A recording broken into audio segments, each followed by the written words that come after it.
Bismillahirrahmanirrahim. Assalamualaikum warahmatullahi wabarakatuh.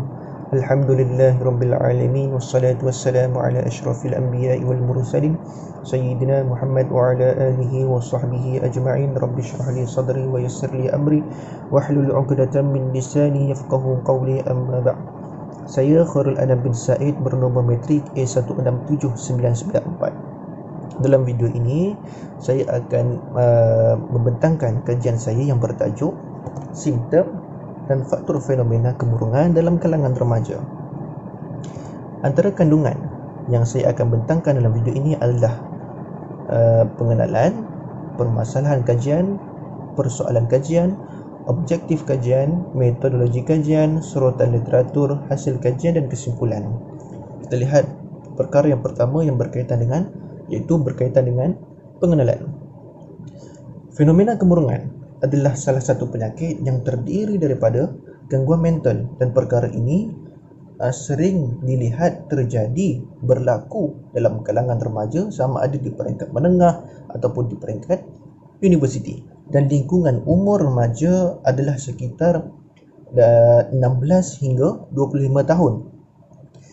Peringkat usia, sebenarnya banyak pendapat dan saya mengambil pandangan yang mengatakan umur remaja ini 16 hingga 25 tahun. Baik, untuk peringkat usia, peringkat usia remaja ini adalah satu peringkat usia yang banyak dugaan dan cabaran kerana proses peralihan daripada zaman kanak-kanak, daripada usia kanak-kanak kepada alam dewasa sedang berlaku.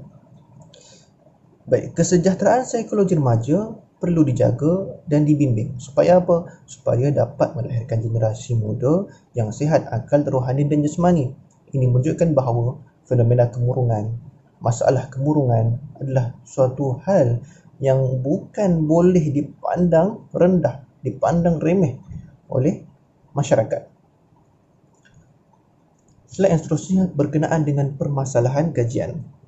Hasil bacaan saya daripada kajian Nur Hayati 2013 mendapati bahawa kebanyakan masyarakat Malaysia ini menganggap kemurungan suatu masalah yang masih di peringkat awal. Sebab apa? Sebab tak banyak berita yang berkaitan dengan kemurungan dikhabarkan kepada masyarakat, sama ada di media massa ataupun surat khabar. Kemudian penyakit kemurungan ini juga boleh menyebabkan impak yang negatif, kesan yang negatif seperti kurang berkemahiran untuk berkomunikasi, kurang keyakinan diri, menghadapi masalah motivasi serta membuat sesuatu yang tidak wajar seperti apa? Seperti mencederakan diri sendiri dengan sengaja. Disebabkan kesan yang negatif ini disebabkan kesan negatif akibat masalah kemurungan, penyakit kemurungan ini mendatangkan persoalan kepada saya yang dapat kita lihat menerusi persoalan kajian, iaitu apakah simptom kemurungan remaja? Apakah faktor kemurungan remaja dan apakah cara merawat kemurungan menurut pendekatan psikologi Islam? Dan daripada persoalan kajian ini juga mendatangkan objektif bagi kajian saya, iaitu untuk mengenal pasti perkara-perkara tersebut. Dan kita dapat lihat objektif kajian yang saya nyatakan di sini. Seterusnya adalah metodologi kajian. Metodologi kajian merupakan satu media yang terpenting bagi mendapatkan maklumat dan data-data yang berkaitan. Kajian ini saya menggunakan kaedah kualitatif bagi mencari sumber-sumber berkaitan dengan kajian, dan sumber kajian didapati melalui analisis dokumen seperti buku, tesis, artikel dan jurnal. Dan saya juga mencari maklumat daripada sumber-sumber internet yang berautoriti, seperti sumber daripada kerajaan dan sebagainya lah. Slide yang seterusnya adalah sorotan literatur. Untuk pengetahuan, sorotan literatur ni saya dapat banyak, cuma untuk dibentangkan saya mengambil satu saja. Okey, satu kajian daripada Othman dan Emery pada tahun 1998 yang bertajuk Abnormal Psychology telah mentakrifkan kemurungan sebagai suatu penyakit minda yang boleh memberi impak psikologi manusia. Impak apa? Impak yang negatif lah. Kemurungan ni, mereka mentakrifkan kemurungan penyakit minda ni boleh mendatangkan impak yang negatif kepada psikologi manusia, seperti pengidap kemurungan suka menyalahkan diri sendiri dan mereka beranggapan bahawa tidak ada peluang hidup. Mereka berasa tidak berguna. Itulah daripada penyakit minda menyebabkan kesan yang negatif kepada psikologi manusia. Okey, hasil kajian. Hasil kajian ni adalah daripada objektif saya sendiri, iaitu berkaitan dengan simptom, faktor dan cara merawat dia. Okey, kita lihat pada perkara pertama, simptom kemurungan remaja. Hasil kajian saya dapati bahawa terdapat dua simptom kemurungan remaja.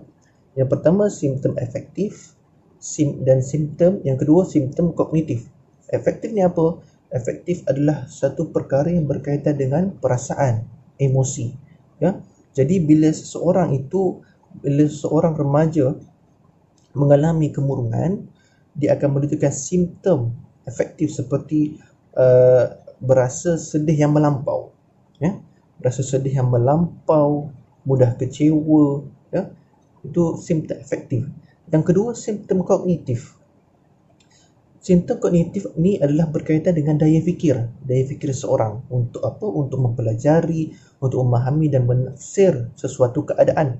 Jadi bila mana seorang yang mengalami kemurungan, dia juga akan mengalami simptom kognitif, iaitu terlalu berfikiran negatif, sama ada terhadap dirinya ataupun terhadap orang sekelilingnya. Okey, yang kedua kita lihat tentang faktor kemurungan remaja. Hasil kajian saya dapati terdapat dua faktor kemurungan remaja, iaitu yang pertama faktor persekitaran dan yang kedua faktor personality pesimis.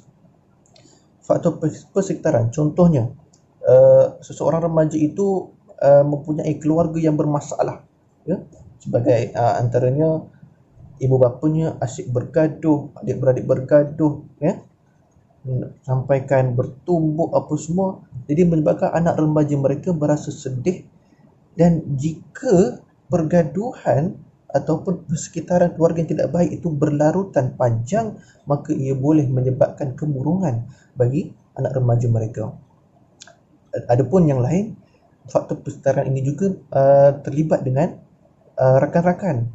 Sebab apa? Sebab jiwa remaja ini fitrahnya dia sukakan, dia nak berkawan, kan? Dia nak berkawan, nak ada ramai kawan dan sebagainya.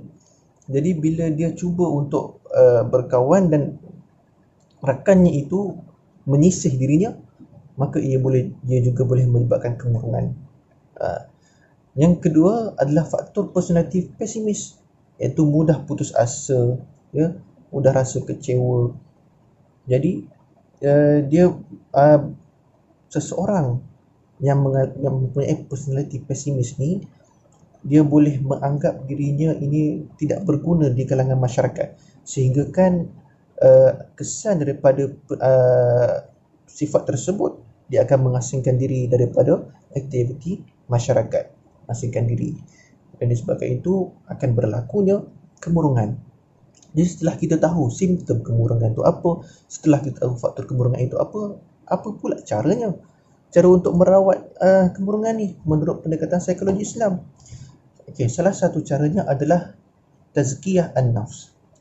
Tazkiyah an-nafs yang bermaksud membersihkan serta menyucikan jiwa daripada sifat-sifat yang tercela. Contohnya apa? Contohnya daripada sifat sedih kepada contohnya daripada sifat benci kepada suka, daripada marah kepada sabar, daripada dendam kepada bersikap redha dan sebagainya, supaya dapat membebaskan dirinya daripada belenggu hawa nafsu dan menyerahkan seluruh jiwa raga kepada Allah Subhanahu Wa Taala. Itu salah satu cara merawat kemurungan menurut pendekatan psikologi Islam. Kesimpulannya dapat kita lihat bahawa kemurungan adalah satu penyakit atau masalah yang tidak boleh diambil ringan oleh mana-mana pihak. Kalau ada rakan-rakan kita yang kemurungan, kita tidak boleh kita tidak boleh memandang rendah terhadapnya, perlu diberi sokongan moral dan sebagainya. Yang kedua, kaedah tarbiyah, iaitu tazkiyah an-nafs adalah satu pendekatan yang sesuai bagi mereka yang mengalami masalah kemurungan, kerana kemurungan ini melibatkan rohani seseorang. Jadi perlu dibersihkan rohani kepada seorang dengan cara pendekatan agama yang baiklah. Yang seterusnya dan yang terakhir adalah, dapat saya simpulkan, kesihatan psikologi penting untuk dididik dan dijaga dengan baik. Supaya apa? Supaya penyakit kemurungan ini dapat dielakkan. Sekian saja daripada saya. Maaf atas kekurangan dan sebagainya. Assalamualaikum warahmatullahi wabarakatuh.